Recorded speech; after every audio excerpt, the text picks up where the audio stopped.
नमस्कार। एसटिभी च्याटमा यहाँलाई हार्दिक स्वागत छ। म प्रकाश गिरी। एसटिभी च्याटको आजको अङ्कमा हामी चर्चा गर्नेछौँ एउटा त्यो अलिकति फरक खालको राजनीतिक पाटोको बारेमा। अहिले चर्चा चलिरहेको छ प्रतिनिधि सभा विघटनको र यो विघटनपछि मुलुकले कुन कोर्स लिन्छ भन्ने सन्दर्भमा विषय अड्किएको छ सर्वोच्च अदालतमा, विषय अड्किएको छ निर्वाचन आयोगमा। तर अन्य केही वाम राजनीतिक दलहरूले अर्को जमर्को अहिले गरिराखेका छन्।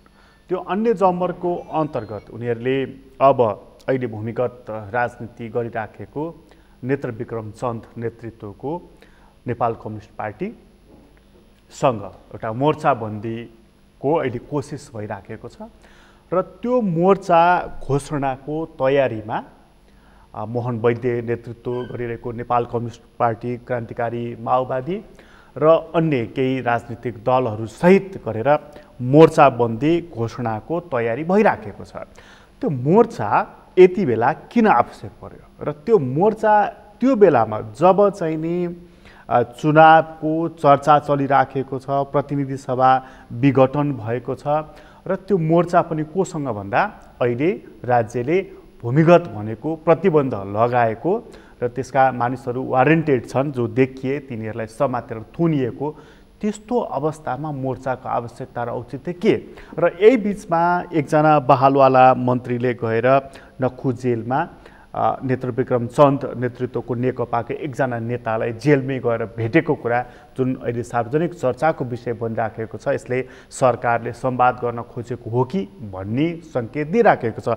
त्यही बेलामा मोर्चाबन्दी किन? त आजको अङ्कको मूल विषय यो रहनेछ। आज हामीसँग कुराकानीको लागि नेकपा क्रान्तिकारी माओवादीका एकजना वरिष्ठ नेता हुनुहुन्छ सीपी गजरेल। तपाईँलाई स्वागत छ। धन्यवाद। यो कुराको सुरुवात यहीबाट गरौँ। तपाईँले अस्ति न चाहिँ सैद्धान्तिक सहमत छौँ है हामी एक ठाउँमा जाने भनेर हामी भयौँ भनेर चारवटा वाम घटक बीच हामी सैद्धान्तिक रूपमा एक भएका छौँ भन्नुभयो। अब तपाईँहरू मोर्चा नै घोषणाको तयारीमा पुग्नु भएको छ।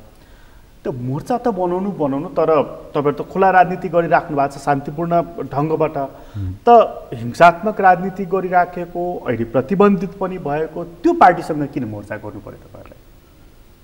यो महत्त्वपूर्ण प्रश्न उठाउनु हो। यो अहिले असाध्यै यो विषयमा चर्चा भइ पनि राखेको छ। अब यो चाहिँ विषय नेपालको राजनीतिसँग जस्तो तपाईँले अलिक पृष्ठभूमि पनि बताउनु भयो, अहिलेको नेपालको राजनीतिको पृष्ठभूमिसँग यो जोडिन्छ। अहिले नेपालमा संसद विघटन भएको छ र यो संविधानलाई मान्ने पार्टीहरू भनौँ दुई तीन धारमा विभाजित छन्। एउटा धार चाहिँ यो संसद विघटन भयो, यो चाहिँ असंवैधानिक भयो, यसले प्रतिगमनतिर लग्यो, त्यसकारण चाहिँ यो त्यही संसद पुनर्स्थापना हुनुपर्छ भनेपछि पौष 4 गते जुन संसद थियो 4 गतेसम्म त्यो संसद पुनर्स्थापना हुनुपर्छ भन्ने एक थरीको भनाइ। त्यसैले समाजलाई रूपान्तरण गर्छ, सबै कुरो गर्छ भन्ने प्रचण्डजी माधवजीहरूको भनाइ। अब त्यो त हामीले फेरि हेरिराख्यौँ 4 गतेसम्म चाहिँ के काया पलट गर्यो त फेरि त्यही संसदले र ओलीलाई प्रधानमन्त्री बनाउने पनि त्यही संसद त होला, अरू कुनै आएर बनाइदिया त होइन। अनि त्यही चाहिँ फेरि फिर्ता गर्दाखेरि चमत्कार भइहाल्ने कहाँबाट हुन्छ त्यो एउटा विषय यो हो। अर्को विषय के हो त भने ओलीले मलाई कामै गर्न दिएनन् हातखुट्टा बाँधेर। अब अर्को नयाँ जनादेश ल्याएर 2/3 ल्याएर अनि चाहिँ म फटाफट काम गरेर जान्छु भन्थे। उनलाई केले चाहिँ बाधा गरेको थियो? संसदमा लगभग 2/3 सिट ल्याएको सरकारलाई के बाधा गरेको थियो? उनले आफ्नो मन्त्रीमण्डलमा आफ्नै मान्छे सबै घुसाएकै थिए, राखेकै थिए जस्ता भए पनि त्यहाँ कसैले बाधा गरेका थिएन। उनले चाहिँ मनपरी ढङ्गले त सबै गरेकै थिए। अब त्यहाँ पनि बाहिर कसैले बाधा गरेको त कसैले देख्दैन। र अहिले उनले चाहिँ जुन संसद विघटन गरेका छन् र नयाँ निर्वाचन नयाँ ताजा जनादेश भनेका छन् त्यो उनले जनादेश लिनको निम्ति पनि होइन, नयाँ निर्वाचनको लागि पनि होइन, यिनले प्रतिगमनतिरको लागि हो भन्ने पर्याप्त मात्रामा अहिले चर्चा चलेको छ र त्यसको चाहिँ सङ्केत पनि देखिएको छ। अब तेस्रो धार चाहिँ छ नेपाली कङ्ग्रेस दुविधामा। अब अहिले यो फुटेको बेलामा फाइदा उठाउन सकिन्छ, झन् धेरै सिट ल्याउन सकिन्छ, यो मौका किन छोड्ने हामीले? यो त आइपरेको मौका हो, सोचिया थिएन भन्ने एक थरी छन्। अर्को थरी चाहिँ होइन, अब संविधानै चाहिँ खाइदिइसक्यो ओलीले, अब कहाँ गएर चुनाव लड्ने, के को आधारमा चुनाव लड्ने? अब हाम्रो त यो डेमोक्रेटिक भ्यालुको लागि लड्ने भनेको पार्टी त त्यो पनि केही पनि भएन। अब धेरै सिट आउने भएपछि जे पनि मानिदिने भयो। यो त के हो त हाम्रो त डेमोक्रेसीको आइडेन्टिटी पनि सिद्धियो हाम्रो जुन थियो भन्ने गरेको त्यो भन्ने पनि छन् त्यहाँ। र एउटा त्यो धार पनि छ र सर्वोच्चले फैसला गरिदिन्छ। अब सर्वोच्चले जे फैसला गरिदिन्छ त्यही नै ठिक हुन्छ। अब पुनर्स्थापना गरिदियो त्यही ठिक, अर्को चुनावमा त्यही ठिक भन्ने खालको पनि छ। अब यो तिनटै धार हामीले हेर्दाखेरि के देखिन्छ भने यसले यो समाजलाई गति दिँदैन, अघि बढाउँदैन। यी सबै टेस्टेड धारहरू हुन्, नेपालमा प्रयोग भइसकेका धारहरू हुन्। त्यसै हुनाले हामीले चाहिँ सोचेको के हो भने अब अर्कै विकल्प सोच्नुपर्छ। अर्को विकल्प भनेको कुन हो? अर्को विकल्प भनेको चाहिँ के हो त भने यो अहिले जुन यही भित्रबाट संविधानभित्रबाट चाहिँ विकल्पहरू खोजिराखिया छ। ओलीको विकल्प अर्को, त्यही पार्टीको अरू कुनै नेता, या ओलीको सट्टामा चाहिँ नेपाली कङ्ग्रेसको कुनै नेता या पार्टी, त्यो विकल्प होइन। यसको विकल्प के हो त भने यो जुन अहिलेको यो वास्तवमा यो असफलता हो नि। किनभने 5 वर्षको लागि निर्वाचित होइन भनेको तपाईँहरू यो संविधानभन्दा बाहिरबाट विकल्प खोज्दै हुनुहुन्छ। यो यो यो यो संविधान अन्तर्गत रहेर समाधान आउँदैन भन्ने ठाउँमा हो। हामी त्यसमा पुगेका छौँ र मैले त्यही भन्न खोजेको के हो भने यो त असफलता हो नि। 5 वर्षको लागि निर्वाचित भएको संसदलाई आधा समयमै विघटन गर्नु भनेको त त्यो त सफलता त होइन, उनीहरूको पनि असफलतै हो। भनेपछि यो असफलता कसको हो त? अब यो त्यो असफलता कसको हो? त्यही त म भन्दैछु। त्यो ओलीको मात्रै हो त? कसैले ओलीको असफलता भन्छन्। ओली निरङ्कुश भए, तानाशाह भए, यी हिटलरै हुन आँटे, त्यो भएको हुनाले यो गति भएको हो। उनी एकदम असल भइदिएको भए, उनी एकदम जेनरस भइदिएको भए, उनी एकदम डेमोक्रेटिक तरिकाले बढिदिएको भएदेखि त के हुन्थ्यो भन्ने पनि छन्। तर के एउटा व्यक्ति मात्रै त्यस्तो भएर हुनसक्छ त? त्यो सक्दैन, कोही पनि सक्दैन। किनभने इतिहास बदल्ने भनेको त जनताले, धेरै मान्छेहरूले हो नि। एउटा व्यक्तिले चाहिँ कुनै चमत्कार गरेर पनि हुँदैन। त्यसको पछाडि चाहिँ त्यसको एउटा वर्ग हुन्छ होइन, त्यसको पार्टी हुन्छ, सङ्गठन हुन्छ, सबै हुन्छ। अब ल भनौँ न, हिटलर जति तानाशाही त कोही थिएन भनेर अहिलेसम्म इतिहासले पुष्टि गरेको कुरा। हिटलर के एक्लै थिए त? थिएन नि त। उनको त पार्टी थियो नि, नेसनल सोसलिस्ट पार्टी थियो नि। त्यो पार्टीले नै यो गरेको थियो नि। त्यसो हुनाले यो ओलीको त हो, उनी त त्यसको नेतृत्व गर्ने मान्छे नै भए, प्रधानमन्त्री पनि उनै, पार्टीको अध्यक्ष पनि उनै भएपछि मुख्य जिम्मेवारी त उनैको हो। तर ओलीको मात्रै होइन, यो पार्टीको पनि असफलता हो, डबल नेकपाको पनि। त्यो मात्रै होइन, यो व्यवस्थाको पनि कहीँ न कहीँ असफलता हो। तर त्यो ओलीजीको मात्रै हो भनेर किन पनि भन्नु पर्यो भनेदेखि त्यहाँभित्र रहेको एउटा ठुलो समूहले प्रधानमन्त्रीले गलत गर्नु भनेर पार्टी नै विभाजन गरेर अलग्गै हिँडिसक्यो नि त होइन। अब दोष त उहाँको मात्रै थाप्लोमा रह्यो नि त होइन। अब यो ओली नै पहिले कहाँबाट आए? अहिले उहाँहरूले चर्चा गर्न थाल्नु भएको छ। ओलीलाई प्रधानमन्त्री कसले बनाएको? प्रचण्डजी आफै भन्दै हुनुहुन्छ, मैले बनाएको भन्नुहुन्छ। मैले प्रस्ताव गरेरै उनी ओली प्रधानमन्त्री बनेका हुन् भनेपछि त ओलीलाई प्रधानमन्त्री बनाउनेको दोष हुन्छ कि हुँदैन त्यहाँ? अनि त्यहाँबाट गएर अब ओली आइसकेपछि पनि अब ओलीसँग उहाँहरूले गरेका चाहिँ संवाद सङ्घर्षहरू, गाली गलोजदेखि लिएर अन्तर्कलहहरू होइन, त्यसले चाहिँ भोग्नु परेको छ नि हामीले नेपालीले। एउटा पार्टीमा अन्तर्कलह हुन्छ, त्यहाँ मारामार हुन्छ, त्यसको सबै भोग्नुपर्ने चाहिँ राष्ट्र र जनताले। यस्तो भएको छ नि। त्यसको निम्ति चाहिँ के प्रचण्डजी र उहाँ चाहिँ चोखो हुनुहुन्छ त? त्यही पार्टीको दोस्रो अध्यक्ष त उहाँ नै हो भनिसकेपछि उहाँको चाहिँ कुनै दोष छैन भने उहाँहरूको पनि छ। त्यो पार्टीको पनि कमजोरी हो र व्यवस्थाको कुनै लुपहोल नभएको भए अहिले राष्ट्रपतिलाई आफ्नो पक्षमा गरेर ओलीले यो गरे भनिन्छ। त्यो हो पनि। राष्ट्रपतिलाई पक्षमा ल्याएर यो गर्न पाउने त कहीँ न कहीँ रहेछ नि त। भनेपछि यो व्यक्तिको मात्र दोष होइन, व्यवस्थाकै हो दोष हो, संविधानकै दोष हो भन्ने तपाईँले देख्नु हो? एकदम हामीलाई त्यही लागेको। यो लाग्नुको पछाडिको मूल आशय चाहिँ यो व्यवस्था ढलोस्, यो व्यवस्था तुरुन्तै ढलोस्, भर्खरै ढलोस् भन्ने कुराले काम गरेको छ तपाईँहरूलाई? होइन, तुरुन्तै ढलोस् भने कहिले ढल्ने भन्ने कि त हाम्रो इच्छामा भर पर्ने कुरा भएन। तर हुन्छ नि आफूलाई मन नपरेपछि चाहिँ नि गइहालोस्, ढलिहालोस् भन्ने हुन्छ। होइन, अहिले नै ढलेर यसको विकल्पमा अर्को शक्ति तयार भइसकेपछि, योभन्दा गुणात्मक रूपले अग्रगामी शक्ति चाहिँ तयार भइसकेपछि यो ढल्नुपर्छ। तपाईँहरूले विप्लवजीसँग अब मोर्चाबन्दी गरेर यसैको विकल्प तयार गर्न खोज्दै हो। एकदम ठिक हो, किनभने हामीले निर्णय पनि गरिसकेका छौँ, हामी विकल्पको लागि सङ्घर्ष गर्ने हो। यसमा अलिकति क्लियर कुरा गरौँ। विप्लवजी अहिले भूमिगत राजनीति गरिराख्नु भएको छ, तपाईँहरू खुल्ला राजनीति गरिराख्नु भएको छ। सैद्धान्तिक रूपमै पनि अलिकति मत भिन्नता छ, उहाँको वैज्ञानिक समाजवादसँग तपाईँहरू सहमत भए जस्तो मलाई लाग्दैन। तर मोर्चाबन्दी चाहिँ कसरी त फेरि? अब मोर्चाबन्दी गर्नको निम्ति सरकारले जुन प्रतिबन्ध लगाएको छ त्यो त हामीले विरोध गरेका छौँ नि। यो लगाउनै नहुने प्रतिबन्ध लगाएको हो। जति गतिविधिहरू गरेको आरोप चाहिँ उहाँको पार्टीलाई लागेको छ त्यति आधारमा कहीँ पनि चाहिँ प्रतिबन्धित हुँदैन एउटा सङ्गठन पार्टी। तर उहाँहरू हिंसात्मक गतिविधि गरिराख्नु भएको छ नि? होइन, हिंसा उहाँले त राज्यका विरुद्ध हामीले हतियार उठाएको सशस्त्र सङ्घर्ष गरेकै होइन भनिरहनु भएको छ। उहाँ मान्छे त उहाँहरूकै हातबाट मरिराखेको होइन, त्यो त अनुसन्धान होला कसले मार्यो के गर्यो भने त्यो त त्यसको निम्ति त राज्यले आफ्नो गर्न सक्छ नि। बम पनि त पड्किराखेको छ। होइन, त्यो बम त अरूले नि पड्काउँछन्, अरू क्रिमिनलहरूले पनि गतिविधि गरिराखेका हुन्छन् होइन। गतिविधि त भइरहन्छन् नि यस्ता खालका। एक दुईवटा गतिविधि कसैले गरिदियो भन्दैमा चाहिँ अब त्यसलाई नै प्रतिबन्ध लगाइदिनु त हुँदैन। पार्टी प्रतिबन्ध लगाउनको निम्ति त उसले घोषित रूपमै राज्यका विरुद्ध हतियार उठाउनु पर्यो। जस्तो 52 साल फागुन 1 गते हामीले घोषणै गऱ्यौँ नि त यो राज्यका विरुद्ध। यो राज्यलाई नै हामी मान्दैनौँ, त्यसका विरुद्ध हतियार उठायौँ भनेर हामीले त पर्चा छरेर अनि पोस्टरिङ गरेर सुरु गरेको। त्यसलाई त हामीले स्वीकार्यौँ। त्यो त प्रतिबन्ध लाउनु स्वाभाविक थियो। त्यो आजसम्म पनि मेटिएको छैन नि तपाईँहरूको निधारबाट त्यो दाग? होइन, त्यसलाई त अब हामी त त्यसलाई दाग लागे जस्तो चाहिँ मान्दैनौँ हामीले। किनभने यो एउटा राज्य व्यवस्था जो शोषणमा आधारित छ, असमानतामा आधारित छ। शोषण पनि अन्त्य भएन, असमानता पनि अन्त्य भएन। आज त हामीले तपाईँहरूले बनाउनु खोजेको समुन्नत राज्य पनि त बनिराखेको छैन, केही पनि त भइराखेको छैन। हो, त्यो छँदैछ। त्यसको चाहिँ किन भएन भन्नेमा त हामीले त्यसको मूल्याङ्कन पनि गरेका छौँ।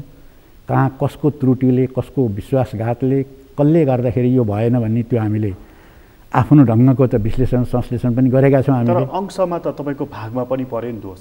होइन, त्यो त अब यो क्रान्ति गर्दाखेरि सबै क्रान्ति सफलै हुन्छन् भन्ने छैन। हेर्नुहोस्, विश्वमा कैयौँ क्रान्ति असफल हुँदै हुँदै हुँदै गएर पछि कुनै बेला गएर सफल हुन्छन्। हामीले त क्रान्ति गरेको हो नि त, समाजको रूपान्तरण गर्न खोजेको। त्यो क्रान्ति गर्नुभयो एउटा चाहिँ मुलुकलाई अगाडि लैजानको लागि भनेर बिचमा तपाईँकै भाषामा शब्द सापल्टिनु, कसैले त गद्दारी गर्यो तपाईँको भाषामा। अब फेरि तपाईँहरू त्यसकै नक्कल गर्न खोज्दै हुनुहुन्छ? होइन, त्यसको नक्कल गर्दै छैनौँ। ती शिक्षालाई पनि हामीले नकारात्मक र सकारात्मक दुइटै शिक्षालाई ग्रहण गर्दै हामीले ती गल्तीहरूलाई अब गर्नु हुँदैन, दोहोऱ्याउन दिनु हुँदैन भन्नेमा पुगेका छौँ। भनेको भूमिगत राजनीति गर्नुहुन्न त्यसमा? होइन, अहिले हाम्रो विचारमा चाहिँ अहिले भूमिगत राजनीति गर्नु आवश्यक छैन। हाम्रो किन आवश्यक छैन? हामीले चाहिँ सङ्घीय गणतन्त्र भने पनि छ नि त, एउटा गणतन्त्र छ। त्यो गणतन्त्रले जनतालाई अधिकारको एउटा संविधानले लागू गर्न दियोस् नदियोस् त्यो त छ नि त, संविधानमा त्यो अधिकार छ भने हामीले शान्तिपूर्ण तरिकाले नै हामीले चाहिँ त्यसको तयारी गर्न सकिन्छ होइन। त्यो सकिँदासम्म हामीले चाहिँ अहिले हतियार उठाउनु जरुरत पर्दैन। यो संविधानप्रति तपाईँहरूको धारणा के हो? यो संविधानप्रतिको धारणा के हो भने यो संविधान जस्तो भनिएको छ नि, यो यसैले चाहिँ समृद्धि ल्याउँछ, यसैले चाहिँ सबै कुरा हुन्छ र यो समाजवाद उन्मुख हो, यो समाजवाद ल्याउने संविधान हो भन्ने यो होइन हाम्रो विचारमा। यो संविधानबाट समाजवाद कहिले पनि आउँदैन हो। समाजवाद पनि विभिन्न किसिमका छन् फेरि। तर मतलब मैले जान्नु खोजेको चाहिँ यो संविधानको खारेजी तपाईँहरूको माग हो कि यसलाई अझै संशोधन गरेर समुन्नत बनाउन सकिन्छ? होइन, संविधानको खारेजीको माग हो। जति बेलासम्म त्यो खारेजी भएको हुँदैन नि त्यहाँ सङ्घर्षका विविध रूपहरू हुन्छन्। कानुनी र वैधानिक सङ्घर्ष भन्ने पनि हुन्छ कि अहिले चाहिँ उपयोगको नीति हो। उपयोगको नीति हो। जति त्यसले पाएको अधिकार त हामीले पनि त लडेर ल्याएको होला नि त। विप्लवजीको चाहिँ त तपाईँहरूको भन्दा अलिकति अल्ट्रा सोच छ नि यो संविधानको सन्दर्भमा? होइन, उहाँको पनि हामीले पनि मान्दैनौँ, उहाँले पनि मान्नुहुन्न। नमान्ने कुरामा ठिक छ, तर उहाँहरूको चाहिँ के हो भने फरक के हो भने उहाँले चाहिँ अब त्यो अवस्था छैन अहिले भन्नुभयो। हामीले जुन चाहिँ शान्तिपूर्ण तरिकाले वैधानिक सङ्घर्ष गर्ने ठाउँ छ अझै होइन, त्यो ठाउँ चाहिँ बन्द भयो भनेदेखि त अब के गर्ने? अब उपाय छैन। तर उहाँ त मान्न तयार हुनुहुन्न यो कुरा? होइन, उहाँ पनि त कानुनी सङ्घर्ष उहाँले नि गरिरहनु भएको छ। तर उहाँ त अब खुला राजनीति गरेर यो वैज्ञानिक समाजवाद आउँदैन भन्नेमा त बडा ढुक्क हुनुहुन्छ। होइन, त्यो त सैद्धान्तिक रूपमा त हामी पनि यही तरिकाले त हुँदैन भन्नेमा छौँ नि। तर उहाँले कानुनी सङ्घर्ष गर्दै गर्नु भएको छैन त भन्ने कुरा होइन। उहाँका नेताहरू कार्यकर्ता गिरफ्तार हुँदाखेरि उहाँ कोर्टमा जानुहुन्छ, त्यो के हो त? कानुनी सङ्घर्ष त गरेकै हो होइन। अनि उहाँले भन्नुभएको छ अहिले हामीले यो सशस्त्र राज्यका विरुद्ध चाहिँ नि सशस्त्र सङ्घर्ष गरेकै होइन भन्ने छ उहाँको। यो त राज्यले आरोप लगाएको हो, हामीमाथि प्रतिबन्ध हट्नुपर्छ भन्ने छ नि त उहाँको। उहाँ किन आफै भूमिगत भएर हिँड्नुभयो? होइन, भूमिगत त अब सरकारले प्रतिबन्ध लगाइदियो, सङ्गठन भेटेपछि गिरफ्तार गर्छ। होइन, तपाईँहरूसँग छुटेर जानुभयो, त्यसपछि उहाँले अलग्गै छलफलहरू गर्न थाल्नुभयो, अनि सैन्य शिविरहरू बनाएको कुराहरू आए, तालिमका कुराहरू आए, त्यसपछि उहाँ हुँदै हुँदै हुँदै आफै हराउँदै जानुभएको नि। होइन, त्यो त अब उहाँहरूले चाहिँ आफ्नो तयारी गर्नुको निम्ति अब त्यो उपयुक्त नहोला भन्ने ठान्नुभयो होला, त्यो उहाँको विषय हो। होइन, तर उहाँले म भूमिगत राजनीति गर्छु अब भनेर पर्चा पम्पेट ऐ तपाईँले भन्नुभयो, त्यसरी पनि गएको होइन नि त होइन? होइन, तर बाहिर ओभरग्राउन्ड शान्तिपूर्ण राजनीति पनि गर्न आउनु भएन। उहाँ आएको भएदेखि त राज्यले प्रतिबन्ध पनि त लगाउँदैन थियो होला? होइन, त्यो त उहाँ नआएर प्रतिबन्ध लाग्यो। त्यो म खुल्ला आउँदिनँ भन्न पाउँछ नि, पाइँदैन र यो संविधानमा? खुल्दै आउनुपर्छ, भाषणै गर्दै हिँड्नुपर्छ भन्ने त केही जरुरत छैन। आज तपाईँहरू मोर्चाबन्दीको तहसम्म पुगिसक्दाखेरि विप्लवजी चाहिँ खुल्ला राजनीति गर्न तयार हुनुहुन्छ? अब हाम्रो चाहिँ के हो त भने उहाँको सङ्गठनमा प्रतिबन्ध जुन लागेको छ त्यो खुल्ला गर्नुपर्छ होइन। त्यो चाहिँ अधिकार हो उहाँहरूको पनि। होइन, तर मैले यो जान्न खोजेको कि मोर्चाबन्दीको तहमा पुगेपछि तपाईँहरूको कुनै न कुनै तहको संवाद त उहाँसँग अथवा उहाँको सम्पर्क सूत्रसँग भइराखेको छ भन्दाखेरि उहाँ खुल्ला राजनीति गर्नको लागि तयार हुनुहुन्छ अथवा सरकारले प्रतिबन्ध हटाइदियो भनेदेखि उहाँहरू तपाईँहरू जस्तै गरी सङ्गठन गर्ने, सभाहरू गर्ने, आउने हिँड्ने गर्नुहुन्छ? होइन, त्यसैको लागि त प्रतिबन्ध खुल्लाको माग गर्नुभएको उहाँले पनि। के को लागि हो त त्यो प्रतिबन्ध खुल्ला गरेको? के को लागि हो त भन्दा त्यस्ता गतिविधि गर्न पाइन्छ, पाउनुपर्छ भन्ने नै हो नि त। त्यसको अर्थ त त्यही लाग्छ नि त। अब उहाँ व्यक्तिगत रूपमा भाषण गर्न निक्लिनुहुन्छ कि निक्लिनुहुन्न त्यो पार्टीको बेग्लै कुरा हो। को बाहिर आएर चाहिँ नि सार्वजनिक रूपमा चाहिँ त्यसरी सम्बोधन गर्ने कसले हो भन्ने त पार्टीले कार्यविभाजन गर्ने हो नि। अब उहाँ आफै नै आउनुपर्छ भन्ने त त्यो तपाईँहरूको जुन चाहिँ घोषणा सभा हुन्छ मोर्चाको, विप्लवजी आउनुहुन्छ काठमाडौँमा? अब त्यो चाहिँ आउनै हुन्छ भन्ने चाहिँ त्यस्तो छैन उहाँको। आउनुहुन्न होला सायद जस्तो लाग्छ, किनभने उहाँको माथि प्रतिबन्ध हट्या छैन। त्यसो हुनाले उहाँ नआउन सक्नुहुन्छ, बढी सम्भावना म त्यही देख्छु। प्रतिबन्ध लागेको पार्टीसँग मोर्चा चाहिँ कसरी हुन्छ त? होइन, मोर्चा त किन हामीले लगाएको हो र प्रतिबन्ध? हामीले त प्रतिबन्ध हट्नुपर्छ भनेका छौँ, यो गलत भयो भनेका छौँ। अब हामीले भेटघाट गर्नलाई कसले रोक्छ र हामीलाई? गृहमन्त्रीको त तपाईँ भनाइ सुनिराख्नु भयो होला नि, सर्पको खुट्टा सर्पले देख्छ भने जस्तो हो। हिजो उहाँ पनि भूमिगत राजनीति गरेको मान्छे, त्यत्रो माओवादीको महासचिव भएको काम गरेको मान्छे। आज विप्लवजी के सोच्दै हुनुहुन्छ, तपाईँहरू कुन बाटोमा हिँड्न खोज्दै हुनुहुन्छ, यति कुरा त बादलजीलाई पक्कै थाहा होला नि त? होइन, त उहाँलाई थाहा होस् नहोस्, अब त्यो त उहाँको कुरा हो। हाम्रो कसरी अगाडि बढ्ने भन्ने हाम्रो कुरा हो। प्रतिबन्धित पार्टीसँग सहकार्य गर्नेलाई त राज्यले अलिकति वक्र दृष्टिले हेर्छ नि? होइन, अब जे दृष्टिले हेरोस् त्यो त राज्यको कुरा हो। गृहमन्त्री भएको हुनाले कानुनको पालना गराउनु उहाँको दायित्व पनि हुन्छ हो। अब त्यो विप्लवसँग भेट हुँदैखेरि कानुनको उल्लङ्घन भयो भनेर कारबाही गर्ने बानी गरोस्, अब त्यही गर्ने न हो। कहीँ न कहीँ तिमीहरूको विप्लवसँग भेट भयो होला, त्यसो भए तिमीहरूलाई पनि म थुनिदिन्छु, कानुन लगाइदिन्छु। त्यस्तो कानुन छ कि छैन कुनै यहाँ? यो संविधानले त्यो गर्न मिल्छ कि मिल्दैन? होइन, सरकारको कुन दृष्टि हुन्छ भन्ने कुरा त त्यो सरकारको कुरा भयो, तर हाम्रो कसरी अगाडि बढ्ने भन्ने हाम्रो कुरा हो। सरकारले कुन नजरले हेर्छ भन्ने कुरा पनि त तपाईँहरूले सरोकार राख्नुपर्ने विषय हो नि त? होइन, सरोकार त राख्ने कुरा आउँछ, तर सरकारले वक्र दृष्टिले हेर्देला भनेर अनि सरकारकै इच्छा अनुसार चल्ने काम त हाम्रो होइन नि। अस्तिको सभामा बादलजीको गृहमन्त्रीजीको अभिव्यक्ति त पक्कै सुन्नु होला, त्यो परिलक्षित त प्रचण्डजीलाई थियो। के अरे चाहिँ जसले मांसाहारी आन्दोलन गर्छ त्यसलाई लगेर चिडियाखानामा जू घरमा राखिन्छ भनेर। मांसाहारी आन्दोलन त तपाईँहरूको पनि पर्छ नि। अब प्रतिबन्धित पार्टीले गर्ने त कहाँ शाकाहारी आन्दोलन हुन्छ र? होइन, त्यो त मैले चाहिँ त्यस्तो परिभाषा देखेको पनि छैन। फेरि शाकाहारी र मांसाहारी भन्ने अनि प्रचण्डजीले भनेको त सुने मैले।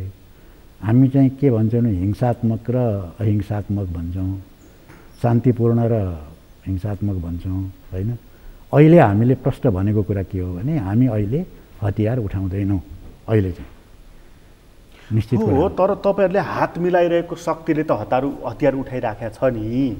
होइन, त्यो राज्यले उसले जान्ने कुरा नै भयो होइन। चोरको साथी त चोरै हो नि भयो नि। त्यस्तो हुँदैन। त्यो त सरकारले घोषित गरेको चोर घोषित गर्दै सबैले हामीले चोरै मान्नुपर्ने हुन्छ र? एउटा कसैले चाहिँ रिस उठ्यो भनेर यो चोर हो भनिदिएला अरे, यो चोरै रहेछ भनेर सबै पक्रिनु घुरुर जाने त त्यसो। गृहमन्त्रीले त प्रश्नै भन्नुभयो त, मांसाहारी आन्दोलन गर्नेलाई लगेर थुनिन्छ भनिसकेपछि त तपाईँहरूले गरे, तपाईँहरू प्रचण्डजीले गरे, प्रचण्डले काङ्ग्रेसले गरे, काङ्ग्रेस जसले गर्छ त्यो सबै पर्ने भयो नि। अब त्यो त विशेष गरेर त्यो टर्मिनोलोजी प्रयोग भएको चाहिँ प्रचण्डजीको व्यङ्गमा हो भन्ने लाग्छ। तर परिभाषा त तपाईँलाई पनि अब त्यो हामीले त त्यो बुझेकै कुरा छ। राज्यले आफ्नो विरुद्ध चाहिँ विद्रोह गर्ने शक्तिलाई अब उसले नियन्त्रण गर्न खोज्छ, त्यो गर्ने कुरा भइहाल्छ र हामीले त्यो नबुझेर त्यो गरेका छैनौँ। अहिले तपाईँहरूको प्राथमिकतामा भूमिगत राजनीति या सशस्त्र राजनीति या हिंसात्मक राजनीति छ कि छैन?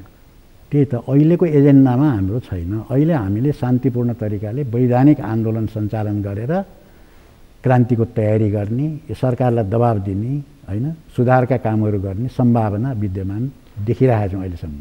विप्लवजीलाई पनि मोर्चाबन्दी मार्फत खुला राजनीतिमा ल्याउने तपाईँहरूको उद्देश्य हो कि विप्लवजी मार्फत तपाईँहरू पनि भूमिगत राजनीतिमा जाने अबको उद्देश्य हो? होइन, त्यो त स्वत एउटा पार्टीले आफ्नो जुन लाइन छ त्यसैमा ल्याउन खोज्छ नि, त्यो त स्वत सिद्ध कुरा हो नि। हामीले चाहिँ अहिलेसम्म त्यो परिस्थिति चाहिँ त्यस्तो भएको छैन, गर्न नपाइने भन्ने स्थिति छैन। यसलाई प्रयोग गर्दै हामीले तयारीलाई अगाडि बढाउन सक्छौँ।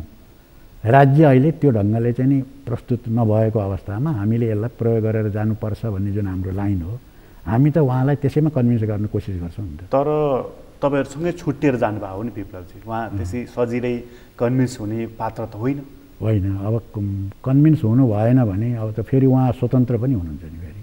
अब हामीले त त्यो त गर्नै पर्छ, हामीले भनेको जस्तो गर्न त राजनीतिमा त गर्न सकिँदैन नि। यो मोर्चाबन्दी मार्फत तपाईँहरूले चाहिँ ल्याउने व्यवस्था चाहिँ कस्तो व्यवस्था हो? मोर्चाबन्दी व्यवस्था चाहिँ अब उहाँहरूले हामीले भनेको चाहिँ नौलो जनवाद चाहिँ आइसकेको छैन अहिले पनि। केही पुँजीवादी विकास त भएको छ, तर त्यो के हो भने दलाल र नोकरशाही पुँजीवादीको विकास भएको हो, राष्ट्रिय पुँजीवादको विकास भएको छैन। त्यसकारण चाहिँ जबसम्म चाहिँ त्यो व्यवस्था आउँदैन, अहिले हामीले त्यसलाई जनगणतन्त्र भनेको छ। जनगणतन्त्र जबसम्म आउँदैन तबसम्म चाहिँ यसको विकासको सम्भावना छैन। किनभने सबै यहाँका स्रोत साधनहरू, यहाँको सबै मुनाफा कसले कब्जा गर्छ भन्दाखेरि त दलाल र नोकरशाही पुँजीपतिले गर्छन्। राज्य सत्ता पनि उसैले कब्जा गर्छ। भनेपछि तपाईँहरूले यो लडाइँ मार्फत ल्याउने पहिलो खुड्किलोमा प्राप्त गर्ने चिज चाहिँ जनगणतन्त्र हो। जनगणतन्त्र त भने उत्तर कोरियाको जस्तो हुने हो। अब चीनको भनौँ न, चीनको पनि जनगणतन्त्रै हो नि। चीन त धेरै हदसम्म खुला भइसक्यो नि। होइन, त्यो त उनीहरूले आफ्नो चाइनिज विशेषता अनुसारको सोसलिजम भनेका छन्, तर चीनमा क्रान्ति गर्ने बित्तिकै आएको व्यवस्था त जनगणतन्त्र हो नि। अहिले पनि सरकारको नाम त बदलेकै छैन नि, पिपुल्स रिपब्लिक अफ चाइना भन्छ, जनगणतन्त्र चीनै भन्छ। हुन त उनीहरूले सोसलिस्ट चाइना भने पनि हुने हो, तर उनीहरूले पिपुल्स रिपब्लिक अफ चाइनै भने हुन्छ। तपाईँहरूले ल्याउनु खोजे पनि लगभग त्यस्तै खालको। अब जस्तो अहिले प्रतिनिधि सभा विघटन भइसकेपछि वैशाखमा निर्वाचन गर्ने भनेर प्रधानमन्त्रीले घोषणा गर्नुभएको छ। त्यो निर्वाचनमा तपाईँहरूको भाग लिने नलिने अहिले तयारी के हो? अब हाम्रो चाहिँ के हो भने चुनावको विषयलाई हामीले त्यति धेरै महत्त्व दिँदैनौँ। चुनावलाई त्यसलाई हामीले उपयोग गर्ने हो होइन, त्यो उपयोग गर्ने हो या बहिष्कार गर्ने हो। के गर्दा फाइदा हुन्छ आन्दोलन उठाउनलाई? हामी त तयारीमा छौँ, जनगणतन्त्र ल्याउने तयारी नै हो हाम्रो। चुनावलाई उपयोग गरेर त्यो तयारीलाई बल पुग्छ उपयोग गरिदिने हो। किन त्यहाँबाट गएर सरकारमा पुग्ने, सरकार कब्जा गरेर अनि त्यो गर्ने भन्ने होइन हाम्रो होइन, उपयोग गर्ने हो। अब त्यसलाई बहिष्कार गरेर ठिक हुन्छ भने बहिष्कार गरिदिने हो। त्यसकारण अहिले चाहिँ हामीले चाहिँ चुनावको चाहिँ निश्चितै भइसकेको छैन। अनि हाम्रो लागि चाहिँ त्यो के हुन्छ भने के अरे छोरो पाउनु कहिले कहिले कन्दनी माट्नु अहिले भने जस्तो हुन्छ त्यो मिति त घोषणा भइसक्यो चुनावको र प्रधानमन्त्री बडा ढुक्कसँग मिति नसरिकन निर्वाचन हुन्छ भनिराख्नु भएको छ। अब यसमा अरू थप विश्वास के चाहियो? होइन, थप त्यो हुन्छ भनेर उहाँले भन्नुहुन्छ, तर हामीलाई चाहिँ विश्वास छैन। किन त्यो निर्धारित समयमा चुनाव हुँदैन। पहिलो कुरा त चुनाव गर्नको निम्ति उहाँले घोषणा गरेको होइन भन्ने जुन भनाइ हो त्यो भनाइ नै ठिक हो भन्ने लाग्छ। त्यसैको निम्ति उहाँले गर्नुभएको। गृहमन्त्रीले त भनिसके नि, अब अलिकति ढिलो भयो सर्वोच्च अदालतले फैसला गर्न भने यो चुनाव हुँदैन त्यहाँ भनिसके। अब बिस्तारै अरूहरूलाई भनाउन लगाउँदै यो चुनाव हुँदैन, पक्का हुँदैन। भएछ भने भनौँ न, यदि भएछ भने फेरि त्यतिखेरको अवस्थालाई हेरेर हामीले उपयोग गर्ने हो कि बहिष्कार गर्ने हो। त्यतिखेर यो उपयोग गर्ने त तपाईँ भनिराख्नु भएको छ यो संविधानको, यो प्रणालीको, सबै चिजको, तर कतै तपाईँहरू नै उपयोग त हुँदै हुनुहुन्न, भइराख्नु भएको छैन? खोइ त्यस्तो देख्नु भएको छ र हामीलाई के उपयोग भयो? जस्तो अहिले तपाईँहरू मोर्चाबन्दी गर्दै हुनुहुन्छ, अब पर्सिको दिनमा त घोषणा गर्नुहुन्छ, मोर्चाबन्दी गरेर जनगणतन्त्र कम्तीमा पनि हामी ल्याउँछौँ भन्नुहुन्छ। होला शान्तिपूर्ण राजनीतिबाट त्यो आयो भने त आउला, अन्यथा तपाईँहरूको दोस्रो विकल्प भूमिगत राजनीति, सशस्त्र क्रान्ति त्यो छँदै नै छ, फेरि त्यो लाइन पनि बाँकी नै छ नि, होइन? त्यहाँ जाँदाखेरि साम्राज्यवादीहरू तपाईँहरू जुन भन्नुहुन्छ नि, एउटा हातले तपाईँलाई बन्दुक दिने, अर्को हातले राज्यलाई बन्दुक दिने भएर दुईटा बन्दुक जुधाइदिने, यो टुल्सको रूपमा कतै फेरि प्रयोग त हुनुहुन्न तपाईँहरू? अब त्यो साम्राज्यवादीले त्यस्तो गर्न त खोज्छन्, होइन? अब त्यो क्रान्तिकारीहरू त त्यसबाट सतर्क हुने, त्यसलाई बच्ने न हो। तर त्यति बेला पनि तपाईँहरूको नीति त त्यही हुन्छ उपयोगको? होइन, उपयोग भनेको चाहिँ साम्राज्यवादीसँग हतियार लिने पनि कहीँ उपयोग हो र? राज्यलाई ध्वस्त पार्ने सवालमा त शत्रुको के अरे ऊ त मित्रै हुन्छ नि त। किनभने हाम्रो चाहिँ यो जनगणतन्त्र ल्याउने चरणमा चाहिँ साम्राज्यवाद पनि हाम्रो दुश्मन शक्तिभित्रै पर्छ। मित्र शक्ति भइदिए भए त तपाईँले भने जस्तो हो, त्यो मित्र शक्ति भइदिए भए त मित्र शक्तिसँग लिन त के ठुलो कुरो हुन्थ्यो र? तर त्यो दुश्मन शक्ति भएको हुनाले साम्राज्यवादीसँग लिएर यहाँकालाई हराउने भन्ने हाम्रो त्यस्तो हुँदैन। त्यतातिर हामी दुइटै चाहिँ नि यो मोर्चाबन्दीले त्यो ठाउँमा तपाईँहरूलाई पुर्याउँछ कि भन्ने शङ्का त गर्ने ठाउँ त प्रशस्तै रह्यो नि त, होइन? भोलि तपाईँहरूलाई चाहिन्छ नि, स्रोत साधन त चाहिन्छ नि त, पैसा पनि चाहिन्छ, बन्दुक पनि चाहिएला, हतियार पनि चाहिएला, जनशक्ति पनि चाहिएला, त्यति बेला कसले दिन्छ तपाईँहरूलाई? होइन, त्यो साम्राज्यवादीले दिएरै संसारभरि चाहिँ शस्त्र सङ्घर्ष चलेको छ भन्ने जस्तो लागेको जस्तो प्रश्न भयो यो। त्यस्तो होइन, संसारमा धेरै त्यस्ता भएका छन्। होइन, हुन त हुन्छन्। अब उसले त कोसिस गर्छ, यहाँ हाम्रै चाहिँ जनयुद्धै भयो भन्नुहोस् न, अब कुनै न कुनै किसिमले त्यसलाई चाहिँ उनीहरूले त्यहाँ पुर्यायो नि त। हरेक घटनालाई त उनीहरूले भइहाल्छ नि। जस्तो तपाईँलाई पछिल्लो घटना ल्याउँ, अब ओलीजीले त्यहाँ नयाँ नक्सा निकाले, होइन? ओलीले नयाँ नक्सा राम्रो हो नि त, चुच्चे नक्सा निकाले, हामीले चुच्चे नक्सा चाहियो भनेर गर्दा उहाँले गर्नुभएको थिएन। पछि गएर चुच्चे नक्सा लियो, हामीले माग गरेको थियौँ, हामीले त समर्थन गऱ्यौँ त्यसलाई। चुच्चे नक्सा त निकाले, अब तर त्यो चुच्चे नक्सा निकाल्ने शक्तिलाई नै अब चाहिँ भारतले चाहिँ अब अहिले खेलाइराखेको छ र कता हो कता चुच्चे नक्सा त अहिले प्रधानमन्त्रीलाई भारतले खेलाइराखेको छ। अहिले खोइ त त्यही त चर्चा आइरहेको छ, भारतले चाहिँ यसलाई सपोर्ट गरिसक्यो भन्ने कुरा आइरहेको छ। तपाईँहरूको निर्वाचन गराउनुहोस् हामी छौँ भनेर भन्यो भन्ने कुरो त प्रचारमै आइरहेको छ। भन्दाखेरि अब त्यो चुच्चे नक्साको कुरै हरायो, फेरि कति महिना भइसक्यो। उहाँले त उहाँ महाकालीमा गएर बाँधै बाँधिसक्यो, आफ्नो यतातिर बाँधिदिएर महाकाली चाहिँ नेपालतिर सोझाइदिइसक्यो। अब त्यो पनि सरकारले केही पनि गर्दैन भनिसकेपछि त्यो त उनीहरूले गर्ने कामै हो, उनीहरूको गर्छन्। अब त्यो गर्छन् भनेर अब त्यो हुने हो कि भनेर डराएर अब चाहिँ परिवर्तनकै बाटो नअपनाउने त कुरा आउँदैन नि त। हुन्छ, त्यसबाट सतर्कता अपनाउनुपर्छ, त्यसका विरुद्ध जनमत तयार गर्नुपर्छ, त्यही तरिका हो। प्रधानमन्त्रीको अहिलेको नाप नक्सा, हिँडाइ बोलाइ चलाइप्रति तपाईँलाई शङ्का छ? होइन, हिँडाइतिर त किन शङ्का हुनु पर्यो? यो उहाँको चाहिँ राजनीतिक जुन स्टेप चाल्नु भएको छ त्यो शङ्का मात्रै होइन, यो त प्रतिगमनतिरै भनिरहेका छौँ हामीले। त्यो शङ्का मात्रै होइन नि, उहाँ चाहिँ अब जसोसुकै हिँडाइ बोलाइ जेसुकै होस्, उहाँकाले लिएको चालेको कदमबाट हामीले चाहिँ निर्णय गर्ने हो नि त। यो त संसदको विघटन मात्रै हो नि, प्रतिनिधि सभाको मात्रै हो नि त, संविधानकै विघटन त होइन। होइन, संविधानको विघटन त उहाँको वकिलले त त्यो पनि भनेको छ, त्यो पनि मिल्छ भने गणतन्त्रै चाहिँ सिद्ध्याउन नै मिल्छ भनेका छन्। तर उहाँले नारायणी चोकमै सभा गरेर परिवर्तन त भयो, अग्रगमनतर्फ मुलुक गयो पछि हट्दैन भनेर पनि त बडा प्रश्नसँग बताउनु भयो। त्यो प्रश्नसँग भन्नुभएको छ।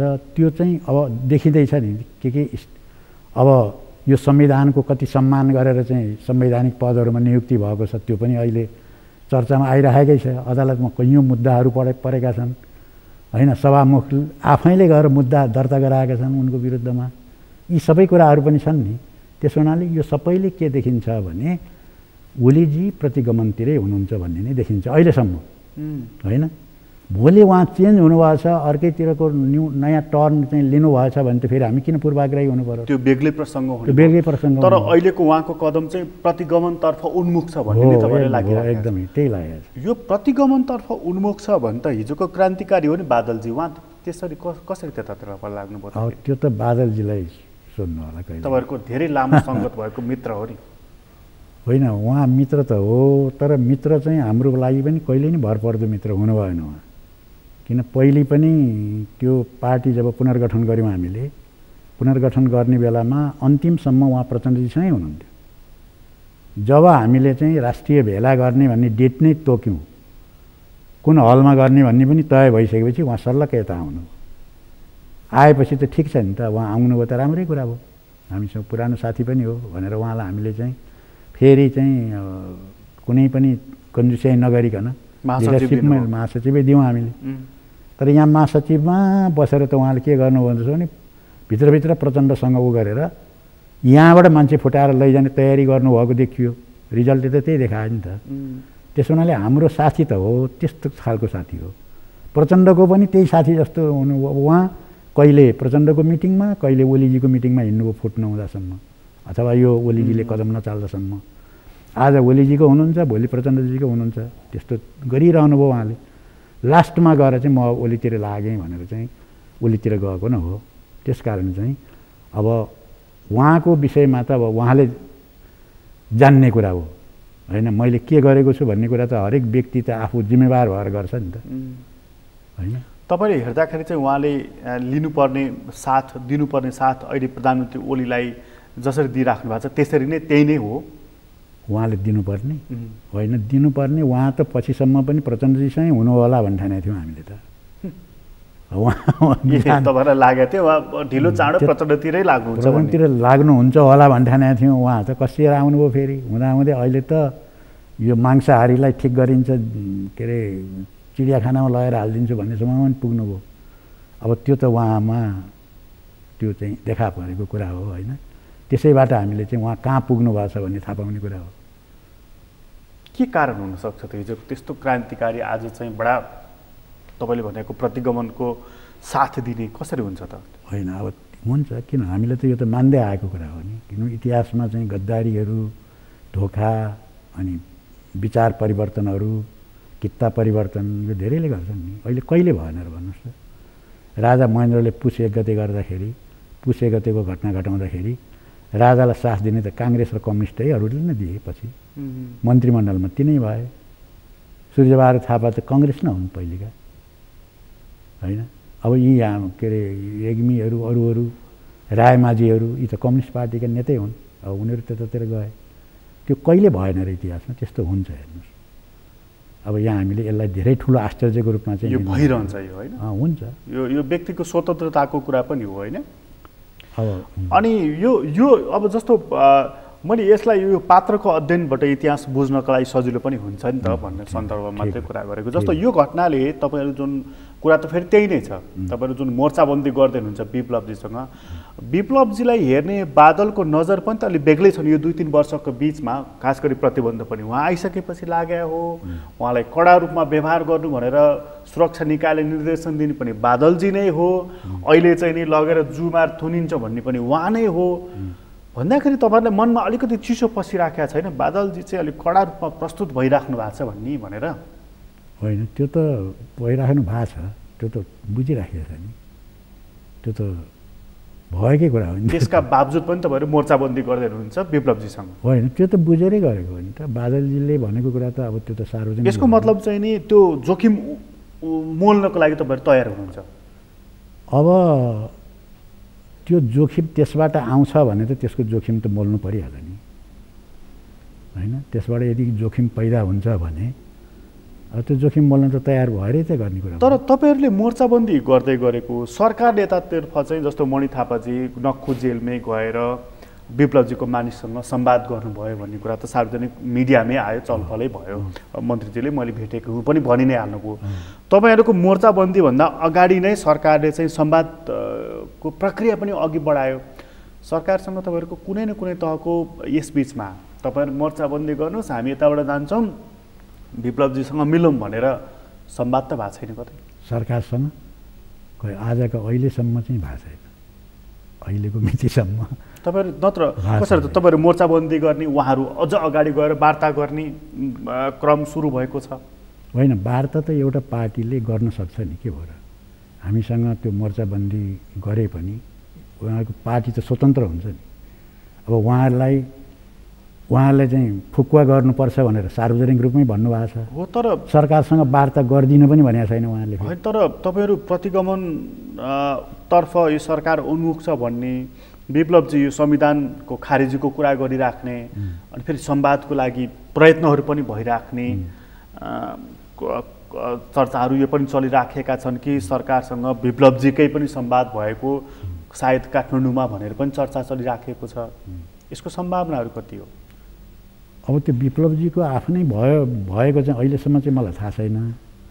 अब अरूसँग चाहिँ जस्तो अब एकजना मन्त्रीले जेलभित्रै गएर कुरा गरे अरे, भित्रै जान दियो अरे भन्नेसम्म मैले सुनेको हुँ होइन। त्यहाँ त्यो तपाईँले नि भनिहाल्नु हो मैले गएकै हुँ भनेर। त्यतातिरबाट चाहिँ विषयलाई अगाडि बढाएको भन्ने त थाहा पाइयो होइन।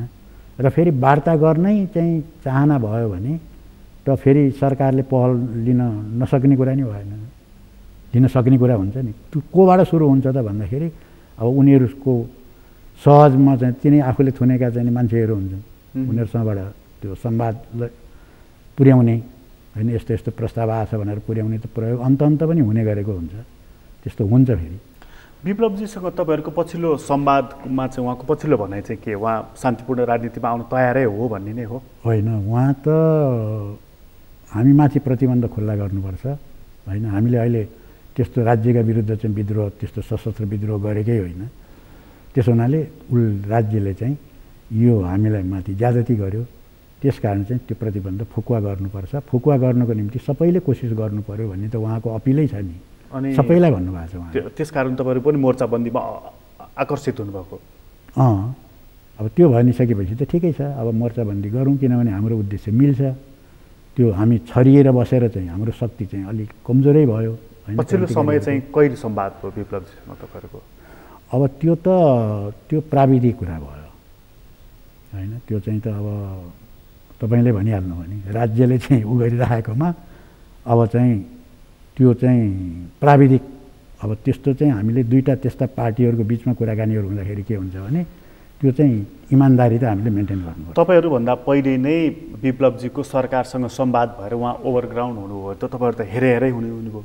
किन हेरे हुने, उहाँ ओभरग्राउन्ड हुँदा हामीलाई के हेरे हुने, हामी ओभरग्राउन्डै छौँ। एजेन्डा सरकारसँग मिल्ने हुन्छ उहाँहरूको? होइन, एजेन्डा मिल्ने गरी गर्नु हो भने त अर्कै कुरा हो नि। ओभरग्राउन्ड हुने बित्तिकै सरकारसँग एजेन्डा मिल्नुपर्छ र हामी ओभरग्राउन्ड छौँ त, खोइ हाम्रो मिलेको छैन। त्यो मिल्नै पर्छ भन्ने छैन नि, त्यो त आत्मसमर्पण हुन्छ।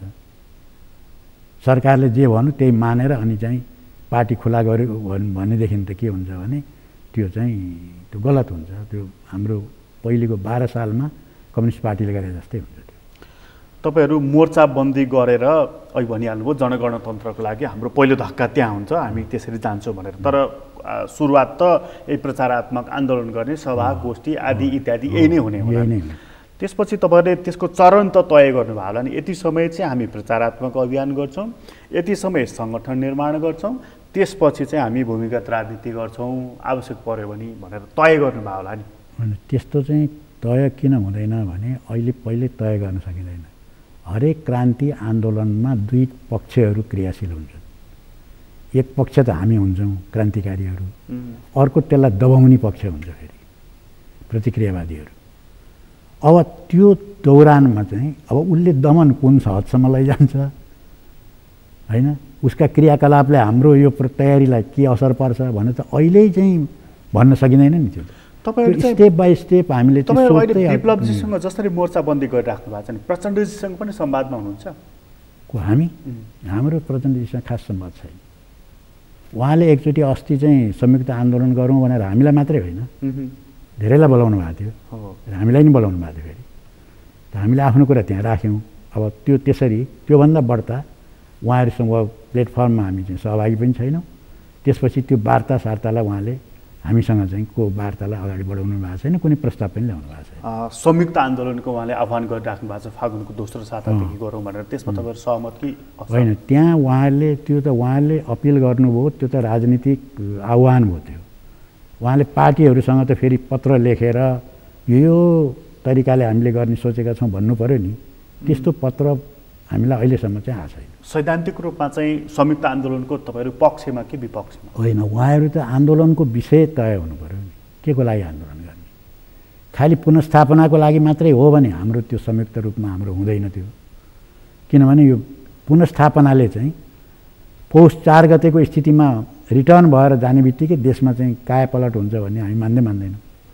त्यसो हुनाले त्यही एजेन्डामा मात्रै गर्ने हो भने त संयुक्त किन गर्नु पर्यो? हामी हाम्रै तरिकाले गर्छौँ, तपाईँहरू तपाईँकै तरिकाले गर्नुहोस् भन्ने कुरा आयो। तर राष्ट्र र जनताको समस्याको विषयमा जस्तो अब एउटा एमसिसी छ, अब उहाँको देखियो अस्ति जुलुस गर्दै जाँदाखेरि एकजनाले एमसिसी खारेज गर भन्ने आएछ, के किन नारा लगाएको, तपाईँले त्यस्तो नारा लाउनु हुँदैन भन्नुभएछ।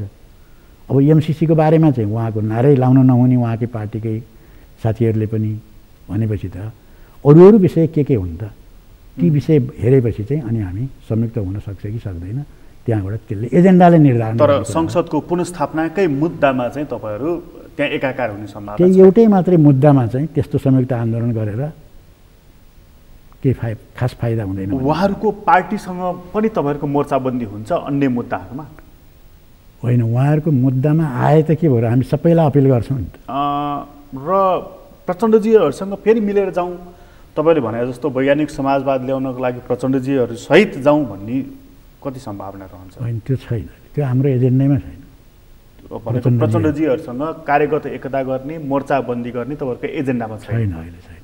कार्यगत एकता चाहिँ हुनसक्छ, तर अहिले त्यो विषय आएको छैन। कार्यगत एकताको पनि त विषय हुन्छ नि। तपाईँलाई लागिराखेको छ कि कुनै बिन्दुमा चाहिँ प्रचण्डजीहरूसँगै एउटै मोर्चामा हिँड्नुपर्ने, सँगै हिँड्नुपर्ने दिन पनि आउँछ भन्ने लागिराखेको छ अहिले? अहिलेसम्म उहाँहरूको हेर्दाखेरि चाहिँ त्यस्तो देखिँदैन।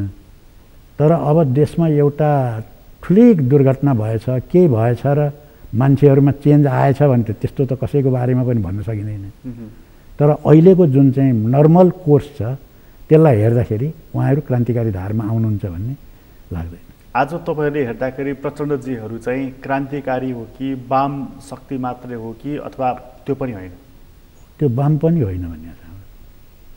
यो क्रान्तिकारी कम्युनिस्ट त हुँदै होइन, सामान्य वाम पनि होइन भन्ने छ। उहाँले वाम पनि छोडिसक्नु। केपी ओलीजीको सन्दर्भमा चाहिँ तपाईँहरूको समीक्षाले के भन्यो? होइन, उहाँहरू त एउटै हो नि, एउटै डकुमेन्ट मान्नु भएको हो। प्रचण्डजी र केपी ओली एउटै हो? होइन, एउटै। अहिले त भन्नुहोस् त पार्टी त फुटिया छैन, उहाँहरूको डकुमेन्ट त एउटै छ नि। तर यो पछिल्लो जुन चाहिँ नि स्टेप चाल्नुभयो ओलीजीले त्यो चाहिँ प्रतिगमनतिर गयो भन्ने हो हाम्रो पछिल्लो। कसैले चाहिँ दक्षिण पन्थको यात्रा पनि भने? अब त्यो त्यही भित्रको दक्षिणपन्थी, अब उहाँहरू भित्रको दक्षिणपन्थी हो। हाम्रो लागि त त्यो अब त्यो धेरै टाढाको हो। भनेपछि प्रचण्डजी र केपी ओलीजीको एउटै हो लाइन अहिलेसम्म पनि? एउटै हो? होइन, अहिलेसम्म मैले भनिनँ, उहाँहरू एउटै लाइनवाला हो। पछिल्लो चरणमा उहाँले चाहिँ संसद जो विघटन गरिदिनु हो, त्यो विघटन गरेको चाहिँ त्यो घटनालाई चाहिँ हामीले के भन्यो भने प्रतिगमन उन्मुख भन्यौँ। अब प्रतिनिधि सभा विघटन भएको छ, सर्वोच्च अदालतले के फैसला गर्छ हेर्नुपर्ने छ।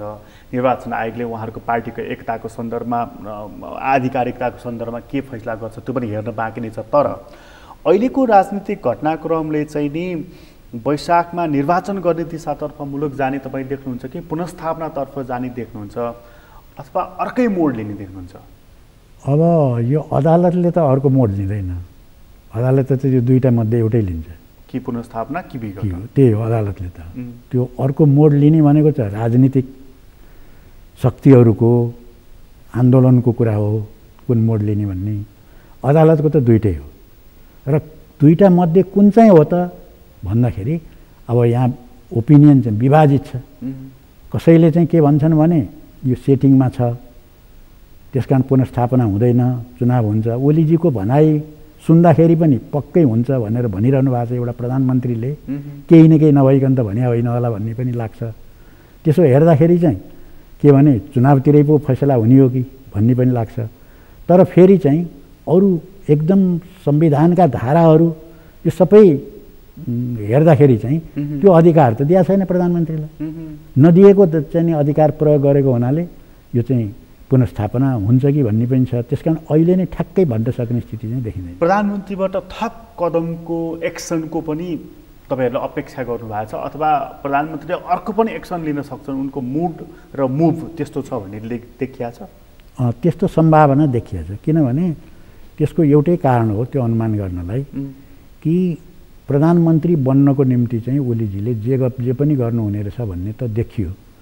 किनभने यो नै कदम कति बेला आयो भने जब 83 जना चाहिँ उहाँकै सांसदहरूले लेखेर चाहिँ राष्ट्रपति कहाँ लेखेर दिए, ऊ त आएन बिचरा 6 घन्टा बसेर पखे, दर्ता त भएन। तर दर्ता गर्न त गए नि त, गएपछि त त्यो त ओलीजीले पनि पढ्नु हो। त्यहाँबाट हो नि त उहाँ चाहिँ अब चाहिँ नहुने रहेछ, अब म प्रधानमन्त्रीबाट हटाउने चाहिँ योजना चाहिँ उनीहरूले बनाइसकेछन् मलाई, त्यसकारण चाहिँ अब ढिलो गर्नु हुँदैन भनेर कदम चाल्नुभयो। त्यस्तै गरी प्रधानमन्त्री पद जाने अर्को खतरा उहाँले देख्नुभयो भने त्यसलाई बचाउन अर्को स्टेप चाल्न उहाँ पछि पर्नुहुन्न भन्ने देखिन्छ। प्रधानमन्त्री पद उहाँको लागि सर्वोपरि हो, त्यही देखिया छ नि त, अहिले त त्यही देखियो। उहाँ आफैले वैशाखको निर्वाचन भन्नुभएको छ, उहाँको मिति त वैशाखसम्म आफैले तय गर्नुभएको छ नि। अब त्यो त हुन सकेन, अब बाध्य भएर गरियो भन्नलाई त्यो के ठुलो कुरो हो। भनेको एउटा अध्यादेश ल्याइदियो, मिति सारिदियो भइहाल्छ नि। त्यो त उहाँ तयारी पनि छ भन्ने पनि अब चर्चामा आइरहेको छ। तर उहाँ प्रधानमन्त्री पद त्याग्न चाहिँ तयार हुनुहुन्न भन्ने तपाईँको रिडिङमा, तपाईँको अध्ययनले चाहिँ त्यसो भन्नुहुन्छ? त्यस्तो भने सर्वोपरि चिज चाहिँ त्यो रहेछ भन्ने कुरा देखायो। यता प्रचण्डजीको चाहिँ प्रचण्ड माधवको सम्बन्धलाई लिएर पनि प्रश्नहरू उठिराखेका छन् नि, होइन? यो एकता खास टाढा जाँदैन भनेर। अब त्यो त उठिराखेका छन्, तर अब्जेक्टिभली हेर्दाखेरि चाहिँ अहिले नै त्यो भए पनि भित्रभित्र भए पनि अहिले त्यो देखा परिहाल्ला भन्ने लाग्दैन। त्यस भएदेखि वैशाखमा निर्वाचन हुने तपाईँ सम्भावना देखिराख्नु भएको छैन? निर्वाचन भएन भनेदेखि पनि प्रधानमन्त्रीले पद छाड्नुहुन्छ भन्ने कुरा पनि देखिराख्नु भएको छैन? तपाईँहरूले ल्याउनु खोजेको जनगणतन्त्रको लागि चाहिँ त्यो एउटा राम्रो उर्वर भूमि हुने भयो, होइन? त्यो नेगेटिभली त्यसलाई फाइदै हुन्छ जस्तो लाग्छ, नेगेटिभली, पोजिटिभली त होइन। त्यो तपाईँहरूको भन्दा बढ्ता फाइदा चाहिँ नि हिजोको राज संस्थावादीहरूले लिए भने नि। अब त्यो त हामी कमजोर भयौँ, जनता कमजोर भए भनेदेखि त त्यसलाई त हामीले कसरी इन्कार गर्न सक्छौँ? किनभने आखिरमा त्यसको के हुन्छ भने हरेक घटना, राजनीतिक घटनाक्रममा एउटा त सैद्धान्तिक कुरा हो, न्याय अन्याय कता न्यायले जित्छ भन्ने चाहिँ भनाइ छ नि, त्यो न्यायले हरेक बेला जितेको हुँदैन। सानो घटनाक्रमलाई हेर्दा अन्यायले नि जितेको हुन्छ कुनै बेला, किनभने त्यतिखेरको शक्ति सन्तुलनमा को बलियो छ भन्ने कुरा आउँछ। अहिलेको शक्ति सन्तुलनमा को बलियो छ? तपाईँहरू बलियो हुनुहुन्छ कि हिजोको राज संस्थावादीहरू बलियो छ? अहिलेको शक्ति सन्तुलनमा चाहिँ न उनीहरू यो सत्तै पल्टाउनेमा न उनीहरू पुगे छन् न हामी छौँ। हाम्रो चाहिँ शक्ति सन्तुलनलाई हेर्दाखेरि अर्कै यथास्थितिवादी बलियो छ अहिले, होइन? कि त पुनर्स्थापनावाला छ कि चाहिँ चुनाववाला छ, बलियो त त्यही देखिन्छ। अझ भनियो भने त चुनाववाला बलियो छ, किनभने उसको हातमा त चाहिँ सत्ता सरकार पनि छ, त्यसै हुनाले चाहिँ शक्ति सन्तुलन त्यो हो। अब मलाई चाहिँ यो लाग्दैन कि शक्ति सन्तुलन 81 चाहिँ राजतन्त्रको पक्षमा चाहिँ ओहिरिहाल्छ नेपालमा र राजतन्त्र फर्किन्छ भन्ने चाहिँ मलाई चाहिँ लागेको छ। त्यसरी पलट हुन्छ भन्ने लागेको छैन अहिले। त्यसमै दुईवटा मात्र विकल्प हुन सक्ने भए, एउटा कि पुनर्स्थापना, त्यसपछिका समीकरण बन्ने बदल्ने, दोस्रो चुनाव, र त्यसमध्ये सबैभन्दा बढ्ता तपाईँलाई लागिरहेको छ चुनावको बाटोतर्फ जान सक्छ भन्ने लागिरहेको छ। बढी चाहिँ त्यस्तो देखिन्छ, बढी चाहिँ त्यस्तो खालको देखिएको छ। र यो बिचमा चाहिँ अब विप्लवजीको प्रतिबन्ध फुकुवा हुन्छ भन्ने कुरामा चाहिँ तपाईँ कति विश्वस्त हुनुहुन्छ? म चाहिँ पहिला त मलाई अलि हुँदैन होला, किनभने ओलीजीले चाहिँ अब अडान लिएर चाहिँ उ गर्ने मान्छे हो भएको हुनाले त्यो होला भन्ने लागेको थियो। तर उहाँ नै मान्छे छाम्दै हिँड्नु भएको छ अहिले वार्ता गर्नु भनेपछि यो हुन पनि सक्छ। किनभने उहाँले एउटा देखाउनु भयो नि, अहिले उहाँको अचानक चाहिँ त्यो पूर्व जनमुक्ति सेनाप्रति सहानुभूति पनि अहिले आछ, फेरि पलाएको छ। त्यो उहाँको त्यो देखाएका छ होइन। अब उहाँ चाहिँ के अरे बालुवाटारमै बोलाएर चाहिँ उहाँहरूले चाहिँ बिचरा आएर तपाईँहरूलाई चाहिँ प्रचण्डले केही पनि गरेनन्, म गर्छु भन्नुभयो पनि भनिन्छ। त्यस्ता उहाँहरू गर्नुहुन्छ होइन।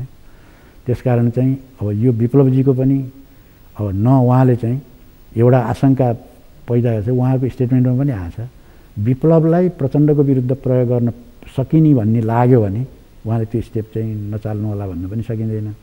अथवा हामी सबैले दबाब पनि दिइरहेका छौँ प्रतिबन्ध लाउनु हुँदैन भनेर, त्यो कारणले पनि चाहिँ नहुन सक्ने भन्ने चाहिँ म देख्दिनँ। प्रतिबन्ध फुकुवा हुन पनि सक्छ, भइहाल्छ भन्ने चाहिँ त्यो छैन।